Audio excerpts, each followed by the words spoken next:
नमस्ते दोस्तों, मैं विनोद सर बाबूजी इंग्लिश कॉर्नर और माय डेस्टिनी इंडिया के माध्यम से हम पिछली बार जो हमने सूट के बारे में जो स्ट्रक्चर नंबर 1, 2, 3 और 4 देखे थे, ठीक है। अभी हम स्ट्रक्चर नंबर 5 देखेंगे।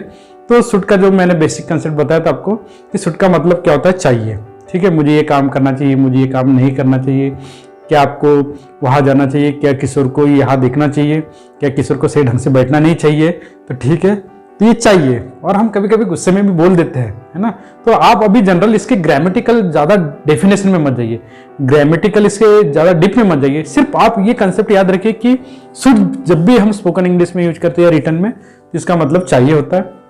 इसका जो कॉम्पिटिटिव इंग्लिश में जो यूज होता है वो अलग यूज होता है।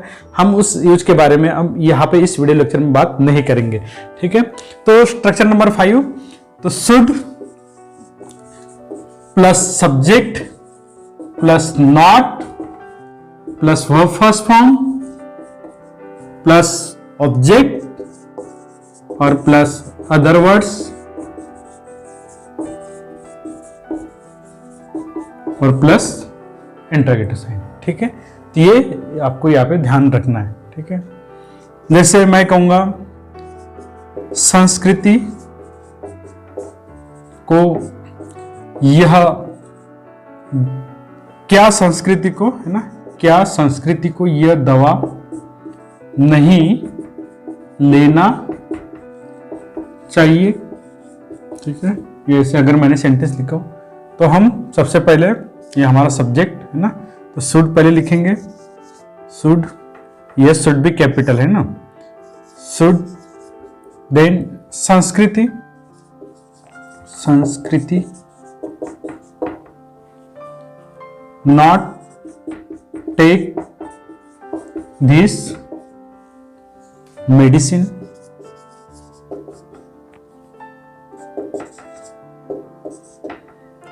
दूसरा, क्या अंकित को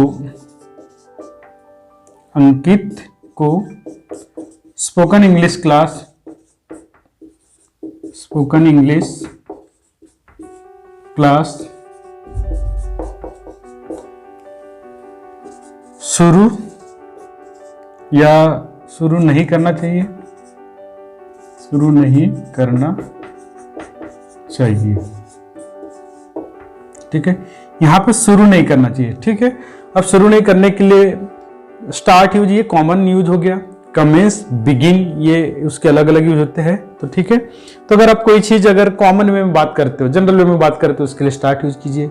अगर कोई आपकी क्लास शुरू हो रही है तो उसके लिए कमेंस यूज कीजिए।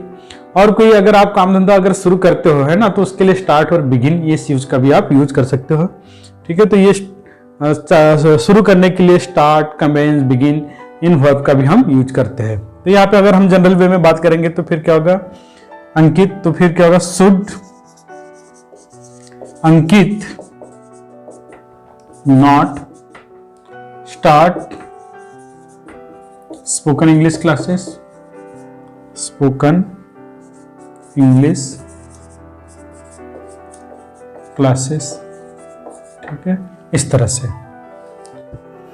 तो structure number 6, student plus subject plus verb first form plus object plus other word plus उसके बाद में इंटरैक्टिव साइन, ठीक है। तो हमने पिछले 5 स्ट्रक्चर में देखा है कि जो शुड के जो सेंटेंस होते हैं वो थोड़ा सा चेंजेस होते रहते हैं, तो उस स्ट्रक्चर के अकॉर्डिंग आपको ध्यान रखना है।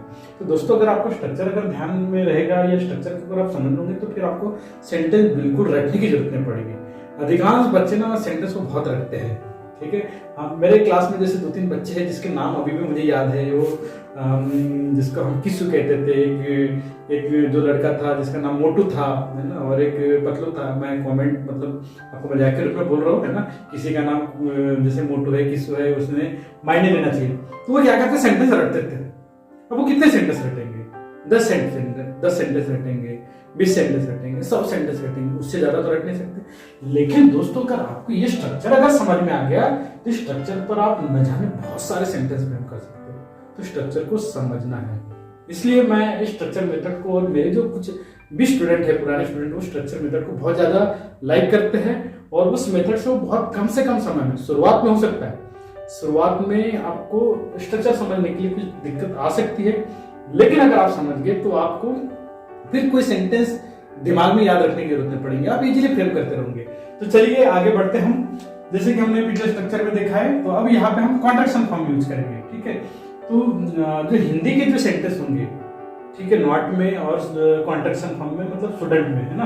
जैसे हिंदी में जैसे शुड, नॉट और स्टूडेंट, इन हिंदी में दोनों के सेंटेंस में कोई डिफरेंस नहीं रहेगा।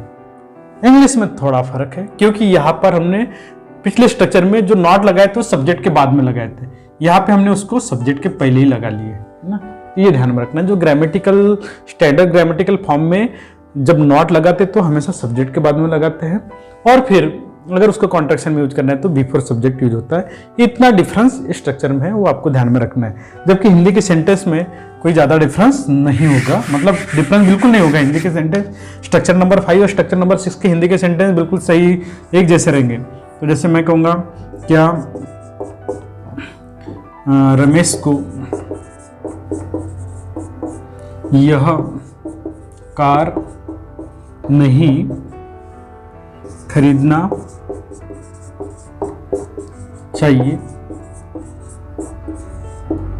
तो फिर क्या होगा, student Ramesh purchase this car. Structure number sentence number 2, क्या उसे यह काम नहीं करना चाहिए, और फिर उसके बाद में इंटरोगेटिव साइन, तो फिर उसका होगा student he do this task. Okay, तो इस तरह से हमने देखा कि सेंटेंस फ्रेम होते गए। हमने क्या, 2 चीजें याद रखी हमने कि सब्जेक्ट क्या होता है उस सेंटेंस में और वर्ब क्या होता है ना। जैसे पहले सेंटेंस में रमेश सब्जेक्ट हो गया और वर्ब खरीदना चाहिए, है ना। दूसरे सेंटेंस में देखिए काम नहीं करना चाहिए, काम, है ना, और फिर सब्जेक्ट क्या उसे। तो ये सब्जेक्ट और वर्ब अगर आपने आइडेंटिफाई कर लिया, उसको सही प्लेस में अकॉर्डिंग टू स्ट्रक्चर आपने रख लिए, तो आपका सेंटेंस अपने आप में फ्रेम बनते जाएगा। सेंटेंस कितना भी डिफिकल्ट हो, आपको सब्जेक्ट और वर्ब को सही जगह आपको प्लेस करते आना चाहिए, सब्जेक्ट और वर्ब को सही जगह आपको रखते आना चाहिए, तो आपका जो सेंटेंस बिल्कुल सही बनेगा। ठीक है, तो दोस्तों आप इस ट्रिक को फॉलो कीजिए। अगर आप इस ट्रिक को फॉलो करते हो तो आप कम से कम समय में बहुत अच्छी इंग्लिश बोल भी सकते हो, बहुत अच्छी इंग्लिश लिख भी सकते हो। और उम्मीद करता हूँ कि आज के मैंने जो शूट के बारे में जो स्ट्रक्चर मेथड से आपको समझाने की कोशिश किया हो, मैंने बहुत कम एग्जांपल लिया हो, एक स्ट्रक्चर पे सिर्फ 2 एग्जांपल लिया हो। अगर आपको डिटेल में अगर आप इस एग्जांपल को आप पढ़ना चाहते हो तो आप गूगल प्ले स्टोर से बाबूजी इंग्लिश कॉर्नर और माय डेस्क इंग्लिश दोनों ऐप को आप डाउनलोड कर लीजिए, जहां पर आपको उसके बारे में बहुत सारी जानकारी मिलेगी। और खुद से भी आप सेंटेंस बनाने की कोशिश कीजिए। आप सेंटेंस को कॉपी पेस्ट ना कीजिए, आप खुद से ट्राई कीजिए। 1 बार 2 बार आपके सेंटेंस गलत होंगे, लेकिन बाद में आपके सही सेंटेंस बनेंगे। उम्मीद करता हूँ आज का वीडियो लेक्चर आपको बहुत पसंद आया होगा। अगर आपको ये वीडियो लेक्चर बहुत पसंद है तो ज़रूर यार इस वीडियो को एक मेरा लाइक तो बनता है, लाइक कीजिए, आप शेयर भी कीजिए, है ना, और इस चैनल को भी आप सब्सक्राइब कर दीजिए। Okay, thanks for watching this video. Thanks for watching this video.